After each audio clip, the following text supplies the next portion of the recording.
Hello. तर माझी आज दिवसाची सुरुवात ABC ज्यूसने झाली. त्यानंतर मी फ्लिपकार्टवरून सामान मागवला होता आणि नाश्ता वगैरे करून झाल्यानंतर मी वलपला गेली होती माझ्या माहेरी. त्यानंतर ही रिदाची मस्ती चालू होती. ती काय आता समजायला लागले तर ऐकतच नाही. आणि त्यानंतर सगळीजणं जमली होती कारण लग्नाची तयारी चालू आहे. तर सगळ्यांचं डिस्कशन चालू होता मेनूवरून काय ठेवायचा कुठल्या दिवशी जेवणामध्ये वगैरे. आणि त्यावर सगळीजणं डिस्कशन करत बायका प्रत्येकाची जण ओपिनियन देत होता. तर असाच दिवस माझा गेला. त्यानंतर मी गेली होती आणि जेवणामध्ये मुगाची डाळ आणि वांगा बटाट्याची भाजी केली होती कारण ही सगळी जणं होती तर पत्रावल्याच घेतल्या होत्या एवढे जण होती तर. आणि त्यानंतर आम्ही कांदा वगैरे साफ करून घेतला कारण मग एखादा कांदा खराब असेल तर सगळी गोण कांद्याची खराब होते. एकीकडं रिदा आणि युवीची मस्ती चालू होती. त्यानंतर मी घरी आली आणि त्यानंतर आमचं सगळेजण आम्ही वॉफल्स खायला गेलो होतो.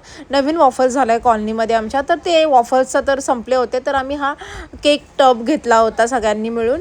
आमची गँग आहे जे आम्ही खाण्यासाठी एकत्र जातो. त्यानंतर आम्ही बेल्जियम वॉफलला गेलो आणि तिथे बघू शकता युवीचं बघत होती कसं बनवतात. तर हे सगळीजणं बसल्या तिथे फोन घेऊन आणि मग पार्सल घेतला आणि घरी